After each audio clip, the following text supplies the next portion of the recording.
네, 평안하세요. 이 시간에는 사무엘상 17장, 좀 정확하게는 18장 5절까지 문단이 연결이 되는데요. 그거 한번 같이 살펴보도록 하겠습니다. 문단이 어떻게 흘러왔는지 좀 살펴보시면 좋겠는데, 16장부터 다윗이 등장하기 시작했고요. 그리고 그 다윗이 하나님께 기름 부음 받고 선택받았다라고 하는 게 이제 지난번에 저희가 16장 1절부터 13절을 살폈습니다. 그러면 기름 부음 받은 선택받은 다윗은 두 가지 사건을 통해서 이스라엘 역사의 무대에 등장하게 되는데, 그 첫 번째 사건이 지난 시간에 살폈습니다. 14절부터 23절에 바로 사울의 궁정에 입궁해서 사울의 악령이 막 괴롭히는 것들을 음악으로 치료했죠. 그리고 난 다음에 조금 승진했다 할까요? 무기든 자, 이렇게 사랑받아서 무기든 자, 사실은 악살보다 훨씬 더 이제 높은 자리에 올라가게 됐다. 그러니까 왕 옆에서 왕을 보좌하는 그런 역할을 하게 됐죠. 두 번째 사건이 이제 우리가 지금 살펴보려고 하는 건데, 17장 1절부터 18장 5절까지 다윗이 이스라엘 백성들에게 각인되는, 다윗이라고 하는 자신을 사람들에게 알릴 수 있게 된 계기, 그건 바로 골리앗을 쓰러뜨리는 거고요. 골리앗을 쓰러뜨리고 난 다음에 계속해서 전선에 나가서 승리하고, 그래서 결국 군대의 장으로 올라가게 되는 것을 보여줍니다.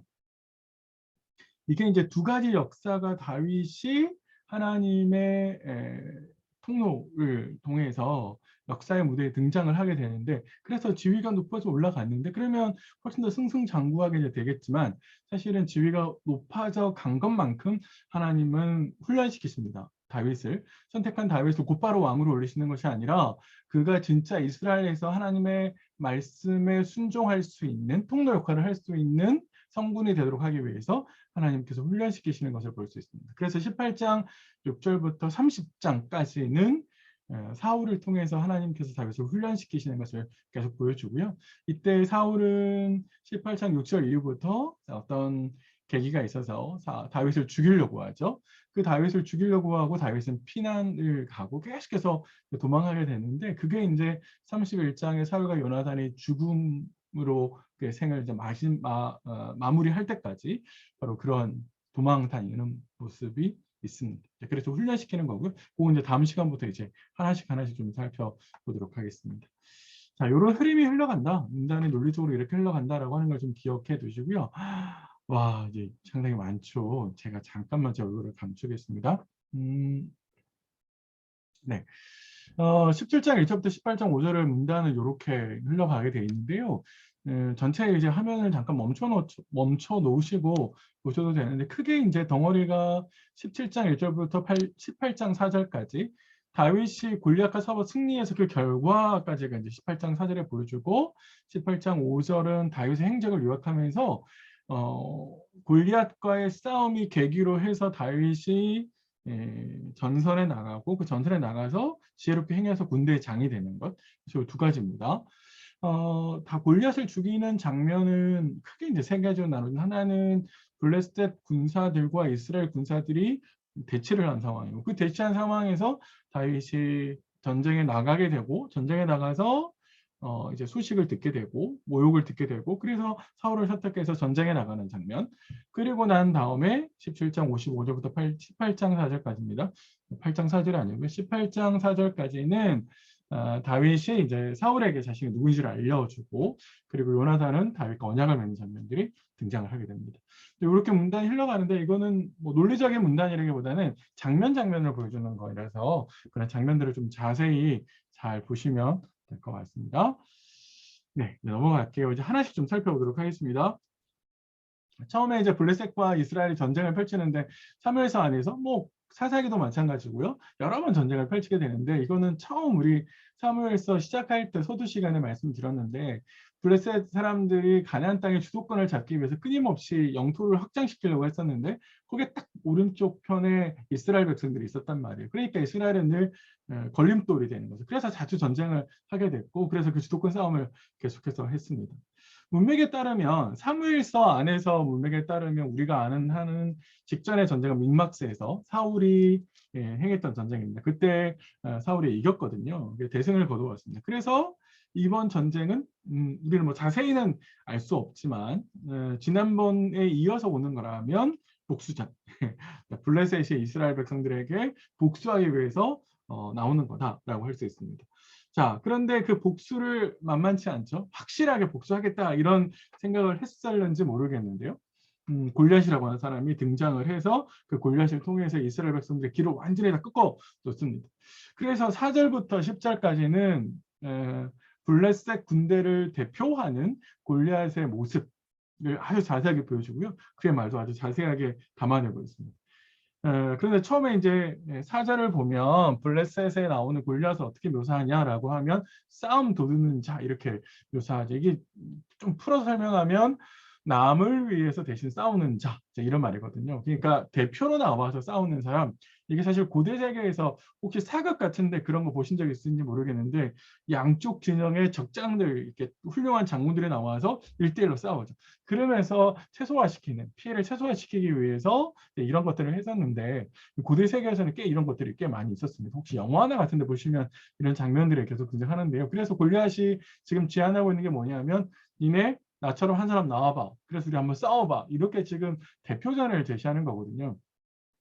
사실 이 골리앗이 묘사하고 있는 골리앗의 모습을 보면 이스라엘 백성들이 감히 나와서 싸우기가 쉽지 않겠죠.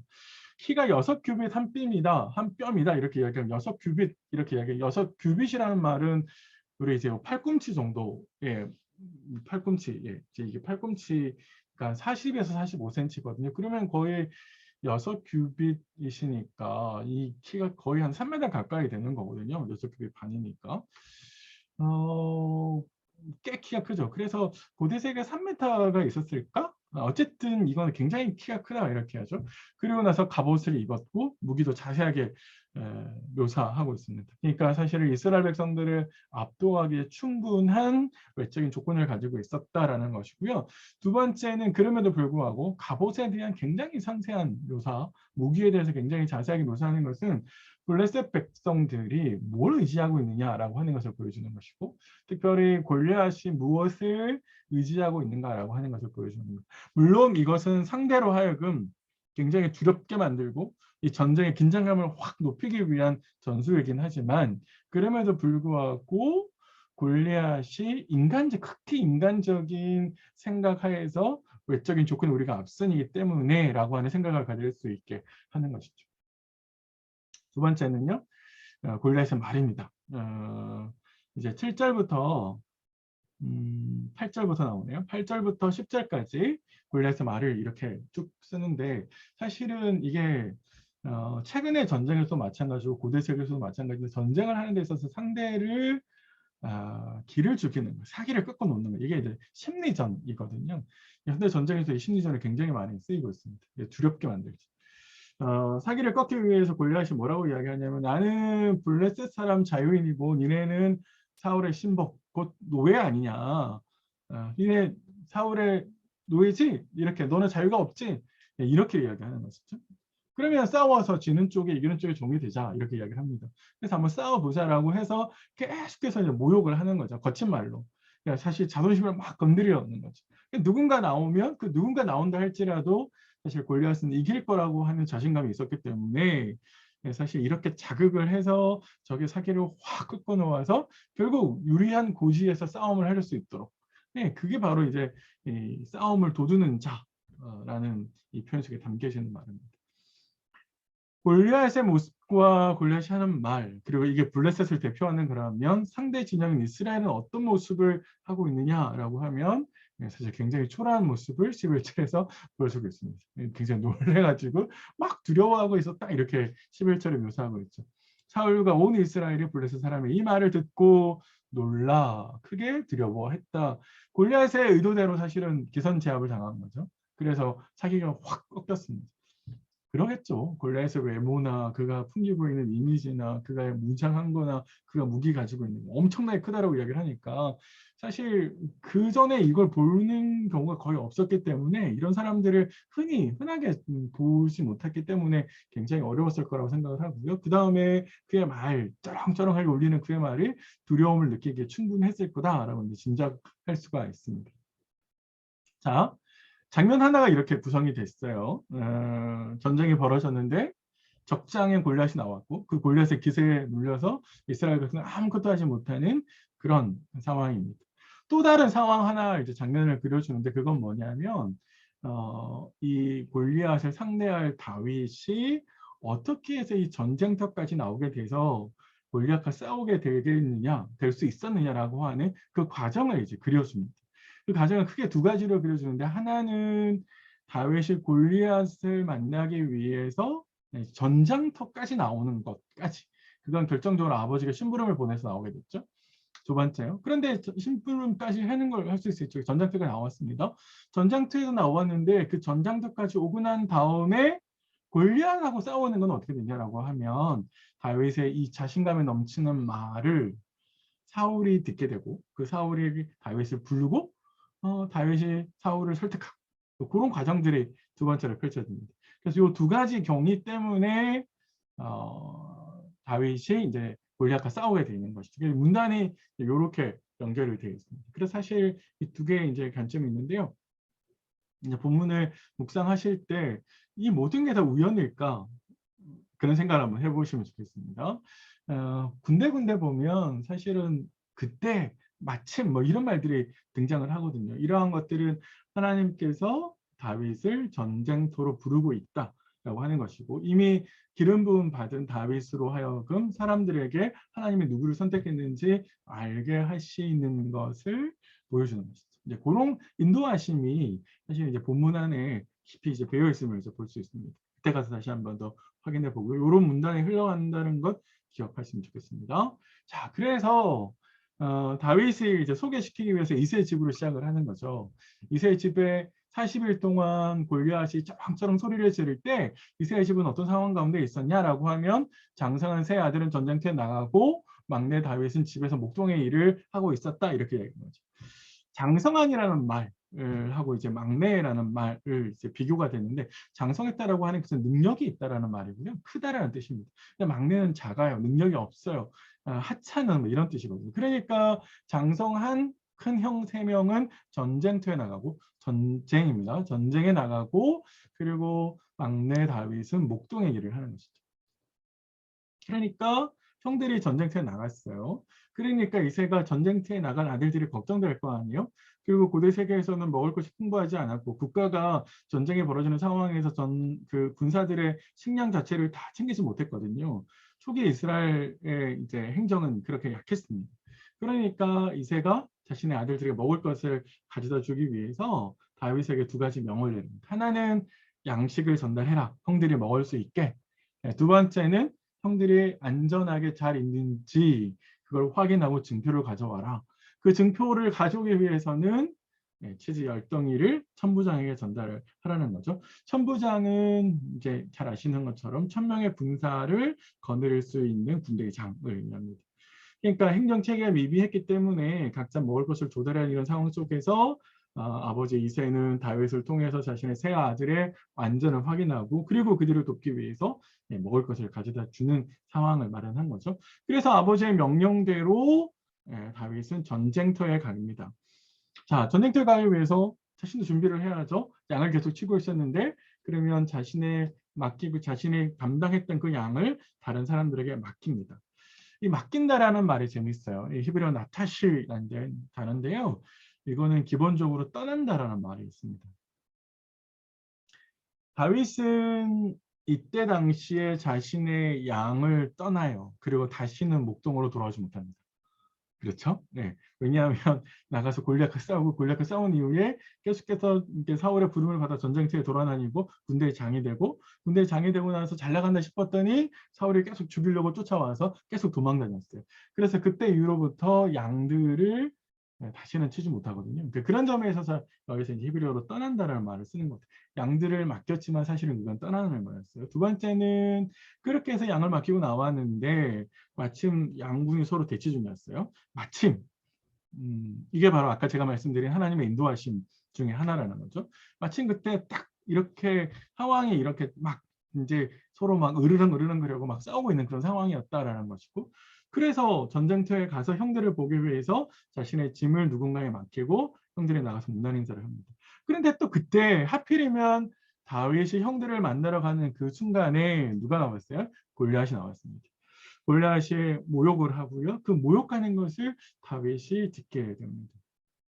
제가 계속 이제 앞에서 말씀해 들어왔지만 사실 이게 우연의 일치라고 보기가 굉장히 어렵고요. 구약 성경에서 우연이란 건 없습니다. 모든 것은 다 하나님의 허락하심 하에서 일어나는 것이고 하나님의 인도하심 하에서 일어나는 거거든요.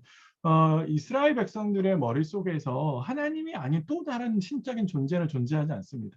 그게 악한 일이라 할지라도 그런 점에 있어서 지금의 이 상황은 하나님께서 당신의 시간표에 맞추어서 기름 부음 받은 기름 부은 사울의 다윗에게 인도하고 계신 거죠. 다윗을 전쟁터로 부르고 있고 그래서 딱 그 시간대를 맞추어서 시간표에 맞추어서 다윗을 훈련시키고 나가고 있다. 그리고 다윗을 사람들에게 보여주고 있다.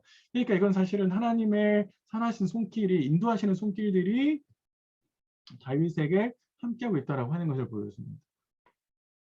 자, 그렇게 이스라엘 백성들이 다윗이 이스라엘의 전쟁터에 나갔을 때 사실 이스라엘이 보이고 있는 모습은 굉장히 우울한 겁니다. 우리가 아까 11절에서 봤잖아요. 하루가 온 이스라엘이 두려움에 떨고 있었잖아요. 24절과 25절에는 똑같이 이제 이게 표현되어 있습니다. 다윗이 마침 전쟁터에 나갔는데 다윗의 눈에 비친 이스라엘 백성들의 모습은 모든 사람이 심히 두려워해서 그 앞에서 도망하고 있었습니다. 24절에 그렇게 되어 있거든요. 그러면서도 사울이 궁여지책으로 내놓은 포상에 대한 이야기를 합니다. 세 가지 포상을 걸었죠. 세 가지. 첫 번째는 많은 재물을 주겠다. 이기는 저 골리앗을 죽이는 사람에게. 두 번째는 내 딸을 주겠다. 그래서 사위를 삼겠다. 이거는 재물은 부자가 되는 것이고 딸을 주어서 사위를 삼겠다는 말은 왕의 사위니까 신분이 상승하는 거잖아요. 세 번째는 자기가 좋을 뿐만 아니라 자기 집에도 아버지의 집 세금을 면제하겠다. 고대 세계에서는 특히 이스라엘에서는 우리는 각 개인으로 세금을 매기지만 이스라엘 백성들에는 이제 가족 단위로 세금을 매기거든요. 그러니까 아버지의 집 이게 이제 표현인데요. 세금을 바꿔주겠다. 면제해주겠다. 이거 너무 좋죠. 하지만 우리가 알아야 되는 건 뭐냐면 이게 너무 좋은데 이 너무 좋은 포상을 왕이 내려줬지만 이렇게 해주겠다고 약속했지만 사실은 아무도 나서지 못하는 그런 상황 가운데 있다는 거죠. 그러니까 다윗의 눈에 비친 이스라엘 백성들은 두렵고 도망하고 싶을 뿐만 아니라 왕이 이렇게 좋은 조건을 걸었음에도 불구하고 감히 누구도 나서서 이 상황을 해결하지 못하고 있는 굉장히 답답한 상황이다. 이렇게 보는 게 좋을 것 같습니다. 그래서 다윗이 이제 등장을 하게 되는 것이죠. 다윗이 묻습니다. 사람들에게 이 치욕을 제거하는 이에게 어떤 대우를 해주겠냐. 이 사람이 도대체 누구길래 하나님의 군대를 모욕하겠는가 이렇게 두 가지 질문을 던지면서 자신의 자신감을 표현하는 거죠. 이건 몰라서 어떤 대우를 해준대요? 이렇게 물은 게 아닙니다. 그렇게 물은 게 아니에요. 이 말의 어감은 어떤 대우를 해주는 거야? 라고 해서 충분히 자신이 그렇게 할 수 있다라고 하는 것을 보여주는 것이고요. 더 나아가서 이제 신앙적으로 봤을 때 다윗의 눈에 있어서 하나님의 군대, 사실 이스라엘은 하나님의 군대잖아요.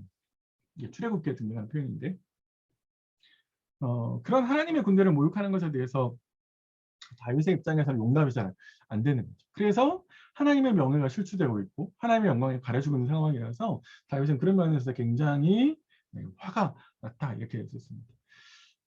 우리가 이제 두 가지를 생각해 보아야 될 것 같아요. 첫 번째는 이게 그러면 다윗이 포상에 눈을 돌린 건가? 그러니까 나중에 엘리압이 이야기하잖아요. 네가 욕심 때문에 이런 말을 하는 거다라고 이제 28절에 이야기하거든요.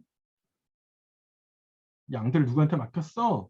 교만과 내 마음의 완악함을 아노니 이렇게 돼 있는데 사실은 포상에 눈을 돌렸다 그렇게 볼 수도 있죠. 포상을 묻고 있으니까. 근데 사실 18장 17절 이후에 보면 왕의 사위가 되부자라고 했을 때 처음 다윗이 거절합니다. 그러니까 만약에 다윗이 포상에 진짜 관심이 있었다면 그게 다윗의 목적이었다면 그때 가서 바로 딱 이렇게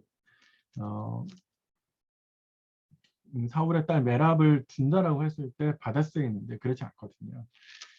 그런 면에 있어서 다윗이 완전히 이제 뭐 이렇게 빠져들어 그런 욕심이 아주 많은 그런 사람이었다.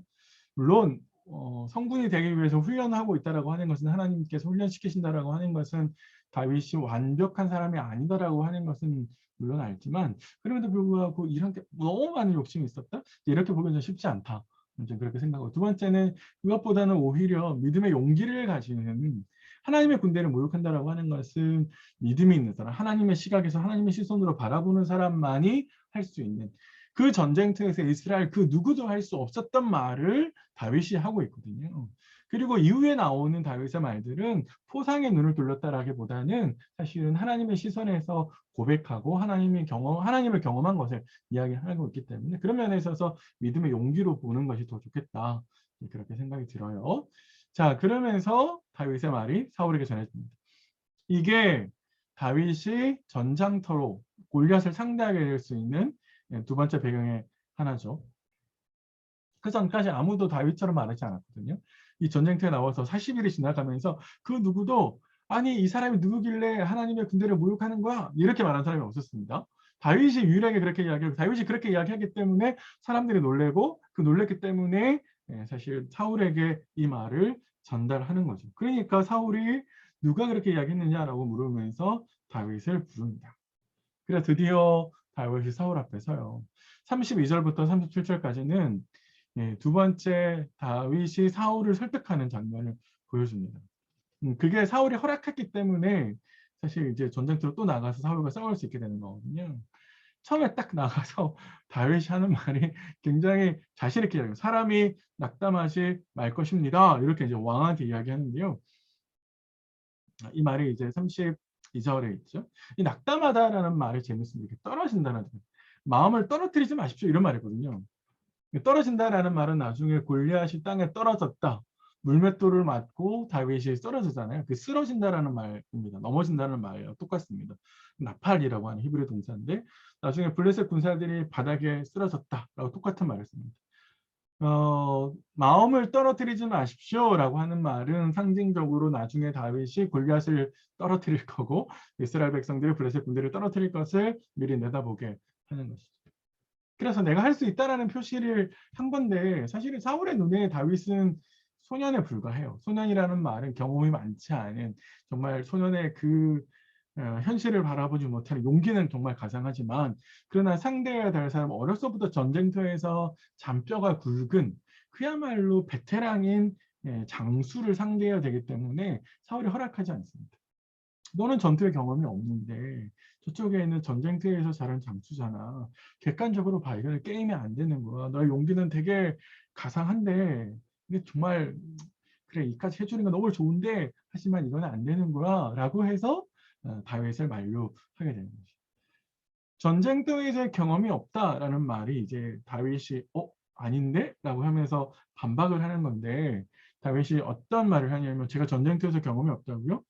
아니 저 정도 골리앗을 상대할 만한 경험이 저에게 있습니다 라고 이야기를 하면서 자신의 양을 지킬 때 찾아와 싸운 경험 그리고 곰을 찢게 한 경험들을 이야기합니다.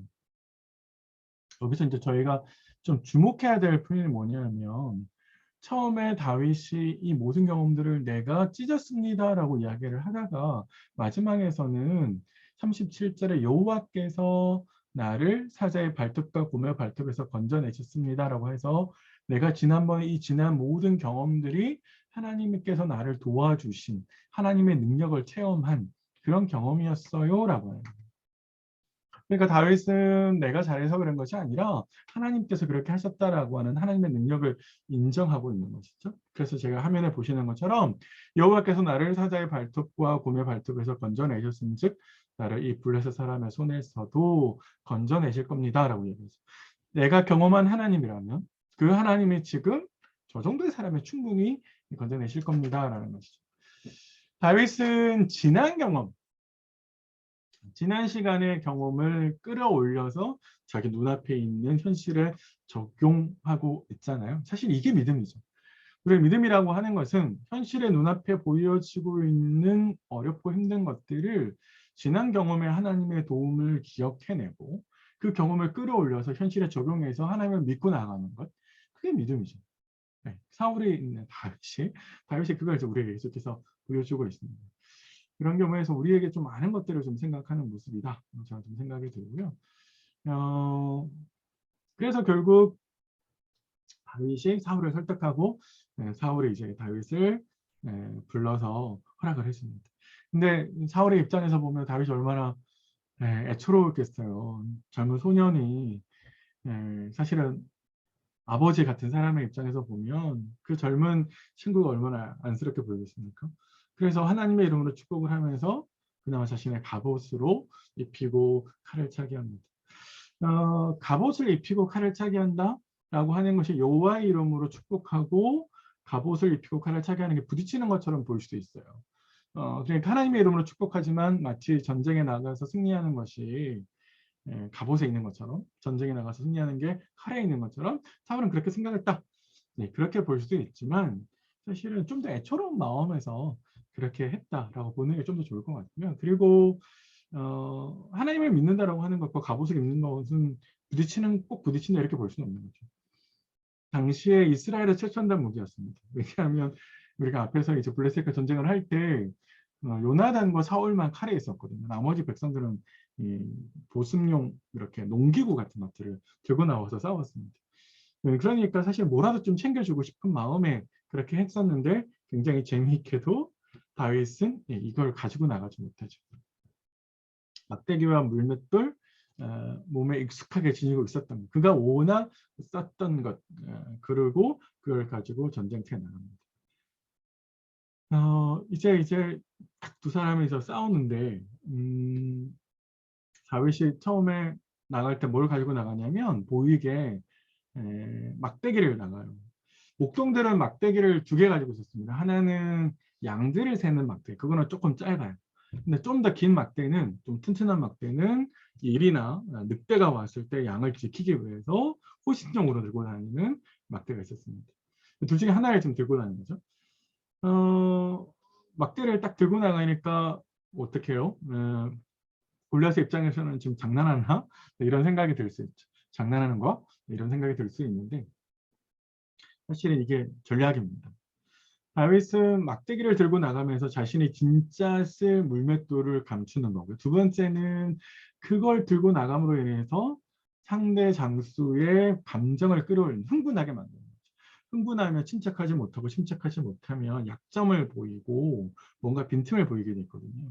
그거를 다윗은 충분히 잘 이용하는 것처럼 보여요. 다윗의 의도대로 그래서 골리앗은 분노하죠. 아니 나를 개로 여긴단 말이야? 이제 이렇게 나오면서 신들의 이름으로 저주를 해요. 흥분한 상태에서 욕을 하는 거죠. 그래서 제가 생각에 44절 이후에 43절과 44절에 보면 그때 당시 이제 신들의 이름으로 다윗을 저주했다 이렇게 되어 있는데 이 저주의 내용이 안 나오잖아요. 이거는 아마 삐 처리, 우리 방송에서 보면 욕하고 막 이러면 삐 처리하잖아요. 아마 그랬을 가능성도 있다 생각이 들고요. 공중의 새들과 들짐승의 줄이라. 이게 사실은 내가 너를 죽여서 새밥으로 만들어버리겠다. 이렇게 엄포를 놓는 거죠. 근데 결과는 어떻습니까? 다윗이 더 자극시켜서 훨씬 더 흥분하게 만드는. 네가 저주하는 그 여호와의 이름으로 내가 나가서 너를 이길 건데 전쟁의 승패는 네가 아주 최첨단 무기를 가지고 있는 그것을 하는 게 아니라 여호와께서 전쟁의 승패를 결정하신다라고 이야기를 합니다. 그러면서 다윗이 빨리 달려나가요. 사실은 이거는 도움닫기입니다. 물맷돌을 던지는데 그냥 제대로 던지는 게 아니라 달려나가면서 나가는 힘을 이용해서 물맷돌을 돌리고 던져서 이마에 맞추거든요. 그러니까 이마에 딱 정수리 이렇게 딱 맞추죠.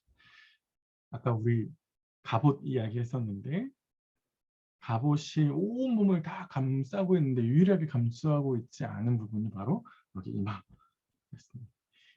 급소를 딱 때린 거죠. 그래서 쓰러집니다. 재밌는 것은 다윗이 승리했다라고 묘사하는 것에 칼이 없었다라고 이야기를 합니다. 칼이 없었다. 칼이 없었다는 게 뭐예요? 상대를 칼로 상대하지 않았다는 거죠. 누구의 힘으로? 여호와의 힘으로 이겼습니다. 이 전쟁의 승리는 사실은 다윗이 굉장히 잘했기 때문이 아니라 하나님께서 다윗을 통해서 이스라엘 백성들에게 승리를 주셨다라는 것이죠. 그래서 하나님께서 다윗과 함께하고 계신다라고 하는 것을 보여주는 겁니다. 다윗이 그래서 골리앗을 칼로 베죠. 그래서 이스라엘 백성들이 승리하게 됩니다. 우리 11절 말씀을 한번 보시면 아까 우리 11절 어떻게 되어 있었습니까? 골리앗의 기세에 이스라엘 백성들이 완전히 눌려 있었거든요. 근데 완전히 역전됐죠. 골리앗의 군사의 시신들이 가득합니다. 그러면서 다윗의 말이 이제 성취되고 있다라고 하는 것을 볼 수 있습니다. 하나님께서 이스라엘 백성들에게 다윗이 누구인지, 하나님의 선택하신 사람 또 누구인지를 보여주는 충분한 장으로 이걸 이제 활용하고 있다라고 하는 것을 좀 보여주고 있어요. 한 가지 근데 54절에 마무리를 하는 말인데 굉장히 좀 이해하기가 힘든 부분이 있습니다. 54절을 한번 보세요. 54절에 보시면 다윗은 그 블레셋 사람의 머리를 골리앗이죠. 예루살렘으로 가져갔다. 갑주는 자기 장막에 주었다. 문자 그대로 이해할 수도 있어요. 이 말을 문자 그대로 이해하는데 문자 그대로 이해하기에 어려운 점은 뭐냐면 당시에 예루살렘에는 여부수 사람이 살고 있었어요. 여부수 사람이 살고 있었기 때문에 이스라엘 백성들이 예루살렘에 접근하지 못했거든요. 예루살렘은 천연 요새라서 접근하기가 굉장히 어렵습니다. 그러니까 이거는 다윗이 왕이 된 이후에 예루살렘을 수도로 그러니까 정복하고 난 다음에 수도로 삼은 거거든요. 그러니까 한참 뒤에 일이에요. 그리고 자기 장막이라는 말이 자기 장막이다? 그러면은 막 전쟁터에 나간 어린 소년에게 자신의 장막에 있었대. 이게 뭐 언제 어디에 있는 건가? 라고 하는 게 이제 사실은 잘 몰라요. 그래서 문자 그대로 이해하기가 어렵다. 아마도 이제 사실은 저자는 사무엘 하까지 다 모든 이야기를 알고 있는 사람이잖아요. 그러면 저자의 입장에서 보면 이 이야기와 나중에 이 머리와 그 무기들을 어딘가에 갖다 놓는데 그 갖다 놓는 이야기를 미리 앞에서 땡겨서 우리에게 보여주는 것처럼 이해할 수 있을 것 같아요. 그러니까 저자가 모든 사실을 다 알고 있기 때문에 그래서 이후에 다윗이 행한 것을 미리 연결해서 여기서 보여주고 있는 것이고 더 하나 나아가서는 예루살렘을 나중에 다윗이 차지하는구나 라고 하는 것을 미리 내다보게 만들어주는 거죠. 이런 방식을 통해서. 네, 그래서 독자들한테 미리 이것을 이런 식으로 보여주는 말로 54절이 땡겨서 설명을 하고 있다라는 겁니다. 제가 이렇게 보는 이유는 뭐냐면 17장에는 사실은 시간이 왔다 갔다 하거든요. 당장 보세요. 55절에 보세요. 55절에 보시면 사울이 다윗이 블레셋 사람을 향해서 나아감을 볼 때 전쟁터로 나아가고 있는 다윗에게 제 누구 아들이야 이렇게 묻고 있거든요. 그러면은 54절까지는 이미 지나간 시간이었잖아요. 시간을 되돌리고 있어요, 저자가. 그러니까 시간을 왔다 갔다 하고 있고요.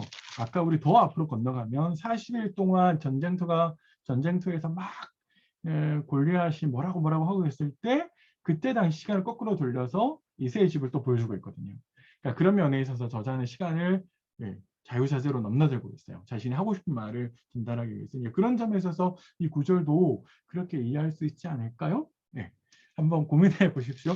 저는 이제 그런 방식으로 이해를 했었습니다. 자, 전쟁 이후에 다윗은 어떤 모습을 보여주고 있느냐라고 하면 사울과 요나단이 각각의 이제 다윗과 관계를 이제 맺게 되는데 55절과 58절에 처음에 딱 사울이 다윗에게 이제 아까 말씀드린 것처럼 아브넬한테 쟤 누구 아들이야? 이렇게 묻고 있는 걸 봐서 우리에게 약간 얼핏 조금 이상하다는 생각을 하시게 될 겁니다. 왜냐하면 16장 14절 이후에 다윗이 사울의 궁정에 들어가서 악사로 활동하고 무기든다로 활동을 하잖아요. 그러니까 이미 사울은 다윗을 알고 있는 거 아닌가? 그런데 알고 있으면서 뭘 또 처음 보는 사람들처럼 아브넬한테 쟤 누구 아들이 이렇게 묻고 있는 거지? 이런 생각이 좀 드실 수 있을 것 같아요. 그러니까 16장과 17장은 서로 두 개의 이야기를 이렇게 딱 그냥 뭉쳐놓은 건가? 이런 생각이 드실 수 있는데 근데 질문을 한번 자세히 한번 다시 살펴보세요. 처음에 사울이 아브넬한테 묻는 질문은 누구의 아들이야? 이렇게 묻죠. 제가 누구야? 쟤 도대체 누구길래? 이렇게 묻는 게 아니라 쟤는 누구의 아들이야? 어떤 집안의 아들이야? 제 아버지가 어떤 사람이야? 이렇게 묻고 있는 거거든요. 그건 왜 그러냐면 세금을 면제준 포상한 게 뭐예요? 세금 면제였잖아요. 그리고 딸을 주겠다는 거거든요. 그러니까 그런 면에 있어서 아마도 이것은 사울이 누구의 아들인지를 물어보는 누구의 아들이 이렇게 용감해? 이걸 물어볼 수도 있고 혹시라도 제가 만약에 기적적으로 이긴다면 내가 어떻게 줘야 되지? 네, 이런 걸 물어볼 수 있고요. 두 번째, 이렇게 제가 설명을 드리면 그런데요. 16장 22절에 이미 사울이 이세 아버지를 알고 있잖아요. 알고 있는 것처럼 이야기하잖아요. 라고 생각하실 수 있죠. 왜냐하면 16장 22절에는 사울이 사람을 보내서 이세한테 양해를 구해서 다윗을 자기 옆에 이렇게 계속 숨기도록 하기 위해서 이세에게 양해를 구하는 장면이 있거든요. 근데 잘 생각해 보세요. 신하 한 사람을 데리기 위해서 왕이 직접 이세를 만나러 갔을까요? 그러지 않았을 겁니다. 사람을 보냈을 거예요. 그러면은 저기 밑에 있는 사람을 보내서 이세한테 양해를 구하도록 했을 거예요. 그러니까 그런 면에 있어서 사울은 이세가 누군지 그냥 시키면 되는 거예요. 제 아버지한테 가가지고 양해를 좀 구해고 와. 이렇게 했을 가능성이 있다는 거죠. 그러니까 사실은 잘 모를 수 있습니다.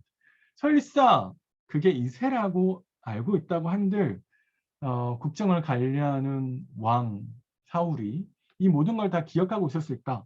또 하나는 16장에 일어난 사건, 17장에 일어난 사건 시간적으로 경과한 걸 좀 보여주거든요. 시간이 어느 정도 흐른 걸 보여주고 있어요. 그러니까 그런 면에 있어서 이거는 앞에 부딪히는 것하고는 그렇게 부딪힌다라고 생각하지 않아도 될 것 같다. 제가 생각이 들고요. 또 나아가서 이제 아브넬한테 질문한다는 것도 중요합니다. 아브넬은 현대 군대 장관이거든요.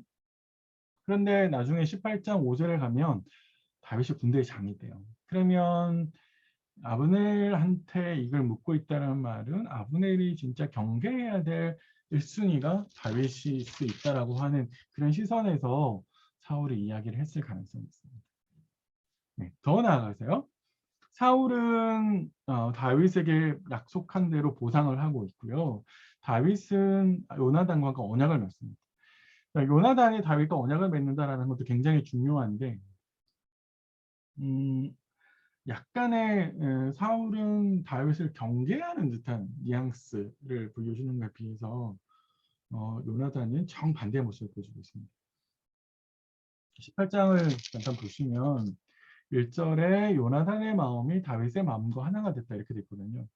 이 마음이라고 하는 히브리 단어가 이제 앞에 보시는 것처럼 네페시라고 하는 단어인데 이 네페시는 목구멍이라는 뜻도 되고요. 인간의 어떤 전인적인 그냥 그 사람을 표현할 때 쓰는 말이기도 합니다. 인간의 본질을 이렇게 셀프, 자신 이런 거거든요. 그러니까 요나단의 마음과 다윗의 마음이 하나 됐다라는 말은 서로가 서로를 향해서 인격적으로 관계를 형성하고 서로를 향해서 충성을 맹세했다.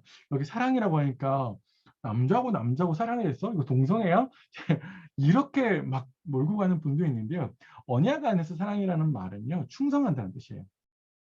서로가 서로를 향해서 전심을 다해서 충성하는 관계에 있다라는 것을 보여줍니다. 더 나아가서 우리에게 진짜 중요한 건 뭐냐면 요나단이 다윗에게 왕위를 양보하는 것처럼 보인다는 대목이 있습니다. 보세요. 3절에 자기의 생명까지 사랑해서 그래서 겉옷을 벗어주고 군복도 주고 칼도 줬어요. 우리가 주목해야 될 건 바로 겉옷인데요. 고대 세계에서 겉옷은 그 사람의 신분, 지위를 상징하는 거였습니다. 그런 왕자의 겉옷을 입었기 때문에 겉옷을 주었다는 말은 왕자의 지위를 준 것으로 볼 수 있거든요. 왕자의 지위는 뭐예요? 왕자는 아버지 왕을 이어서 왕이 되는 사람이잖아요. 그러면은 다윗에게 왕 겉옷을 줬다는 말은 다윗에게 왕위, 차기 왕위를 양보했다라는 뜻이 됩니다. 요나단은 그러니까 사실 요나단이 예전에 사무엘이 사울에게 아버지 사울에게 했던 말 왕보다 나은 이웃에게 줄 겁니다라고 하는 말을 기억하고 아마도 골리앗을 쓰러뜨리는 다윗을 보면서 하나님께서 세우신 바로 왕보다 나은 이웃이 다윗이라고 생각하고 사실은 권력의 싸움에서 자신이 나아갈 수 있지만 자신의 특권이긴 하지만 그러나 하나님의 뜻이기 때문에 요나단은 그 하나님의 뜻을 쫓아서 자신의 특권을 내려놓고 곧바로 다윗에게 자신의 왕위를 양보한 것처럼 보인다는 거예요.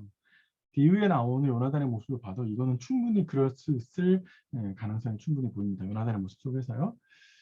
요나단의 이런 모습을 보면 참 많은 걸 생각하게 되죠. 우리가 내 특권인데 충분히 내가 고집할 수 있는 문제인데 하나님의 뜻이 아니라면 내려놓을 수 있는 용기. 그럴 수 있죠. 내가 충분히 주장할 수 있지만 형제를 위해서 하나님의 뜻을 쫓아서 내려놓을 수 있을 만한 용기, 배려하는 것. 무엇보다도 그게 하나님 뜻이라면 이렇게 쫓아가는 것. 그게 사실은 성숙한 신앙인들의 모습이어야 되잖아요.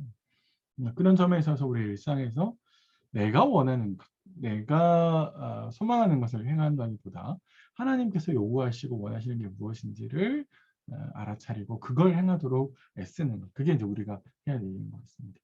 마지막으로 이제 18장 5절은요. 이제 시간이 흘러서 다윗이 행적들을 요약하고 있습니다.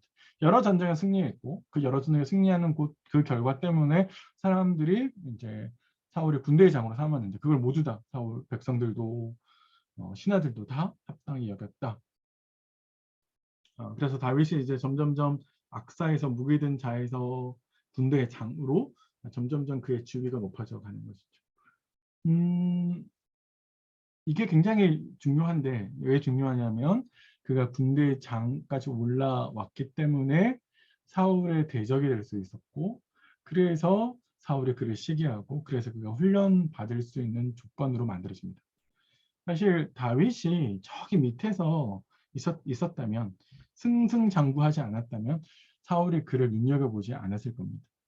그런데 그가 전쟁에서 계속 승리하고 정말로 군대 장까지 올라왔기 때문에 사울이 그를 주목할 수밖에 없는 것이죠. 그런 면에 있어서 하나님은 다윗을 훈련시키시는 장을 여러 가지 출세의 길을 달린 게 아니라 훈련의 장으로 들어오는 인도하심이 이제 이런 표현 속에 담겨져 있다라고 볼 수 있을 것 같습니다. 예, 17장 1절부터 18장 5절까지 쭉 이제 설명을 드렸었는데요. 이 말들 속에서 한번 잘 생각해 보십시오. 몇 가지 좀 적용하실 수 있는 것들을 좀 말씀을 드리면 첫 번째는 이스라엘 백성들, 하나님이 떠난 사울의 모습과 하나님과 함께하지 않은 이스라엘 백성들의 모습, 더 나은 왕을 구했잖아요. 더 나은 왕을 구한 이스라엘이 사실은 더 힘센 골리앗과 블레셋 앞에서 보여주는 그 초라한 모습들. 사실 우리가 세상과 싸울 때 세상을 동경하거나 세상의 힘을 빌어서 의지하면서 세상의 가치를 쫓아 살아갈 때 우리가 늘 겪게 되는 초라함이 그 모습이거든요. 그렇죠? 내가 가지고 있는 재물보다 더 많은 재물이 있는 사람들 앞에서 내가 가질 수밖에 없는. 근데 전혀 다른 방식으로 하나님의 가치를 추구하면 그렇진 않겠죠. 그러니까 그런 점에 있어서 사실은 우리가 어떤 모습을 보이고 있느냐라고 하는 걸 생각해 보시면 좋겠고요. 두 번째는 다윗이 보여주는 믿음.